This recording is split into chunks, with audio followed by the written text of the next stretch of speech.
Okay, YouTube, this is going to be a video on how to install your Tappet blocks and Tappets. I also want to say thank you to everybody who's subscribed to my channel. I do appreciate it, and the likes and the questions. You have to get the right Tappet block because they're two different ones. So the first thing you want to do is you want to put new gaskets in. Now the next thing that's very important with a shovel head, you have to have this right, is, I know it's very difficult to see down in here, but on the tappets, the holes have to face each other. If they don't face each other, this thing won't lube right, and you won't get oil to the parts that need it. So these two holes are only on one side, and they have to face each other on all shovel heads. Next thing, anytime you're fooling with your shovel head and it has any kind of miles on it, 20,000 and up, or if you don't know when it's been done, just have it done. But I had new wheels, new roller bearings, and new shafts put into these. And I don't have the jig for it, but the guy I deal with, John Cycles in Chester, Pennsylvania, he does. And the wheels plus having it done was like $90 or $100. So well worth it. These had been in there for probably 30,000 miles. You could make the argument that, I mean, if you had 10,000 on it, it might not be a bad idea. These look like they have some scratches in them, but they're just surface, and you can't feel any of that with your fingernail or anything. So like I said, you want to take your Tappet block, and then you want to make sure that the hole's going to face in. And it's a pretty simple thing. You just got to get them up in there, which is no big deal. Okay. So they just slide right in like that. And like I said, the holes have to face in. They have to face each other. So doing the front Tappet block, or the first one, depending on what it is real simple. You just pretty much line up how it's going to go, like this, and then you could stick two hands in the cam chest, hold them in while you lower it. Also, you could see I have assembly lube. That's red line assembly lube. It is not grease, and I make sure to put that on all my my moving parts.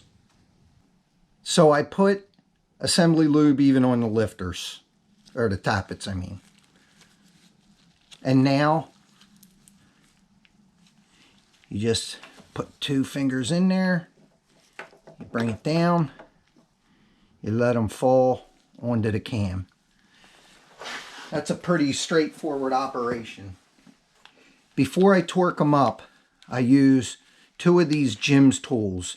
They're called Tappet block alignment screws Evo, and it's 33443-84, and that's a Jim's number. Now, after I install the two of these, they have a tapered pin, or a tapered pin that threads in.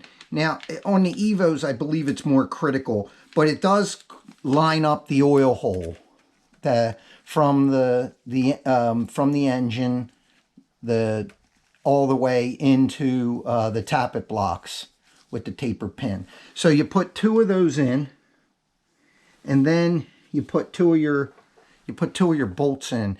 Now these are Allens on this, and I put a little bit of blue Loctite on them. I don't really use the red because I've had a couple bad experiences with not being able to get stuff apart. I know that you have to use a torch to do it, but like I said, I've had a couple bad experiences, so I don't really use the red. I do use it for the motor mounts and the compensator sprocket and the transmission for the clutch at times. Now, this also, these are torqued. And if you look right here on this, it says Tappet guide bolts 65 to 105 inch-pounds. So I have my torque wrench set to 90, which seemed like a good number and then I just bring them up. But when you're torquing, it's best to come up on things. You don't want to go straight to the torque. So I'm going to go to 60 inch-pounds. Here we are, it's set at 60, and I snug that one down, and I snug that one. Now at this point, you could take out your tapered pins.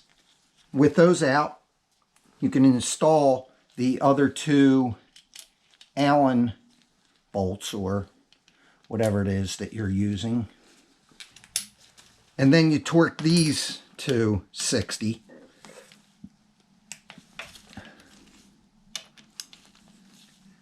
Now, anytime you're torquing, as you tighten them down, you should keep going around until they all stop moving. Just because you torqued it to 60 and then you go tighten the rest, they'll loosen back up. So you have to be even. It means they all have to stay. In this case, it's 60. Now I'm going to take my torque wrench up to 90, and then I'm going to finish torque them. And you want to go across from each other. In this case, there's only 4, so it's not that hard.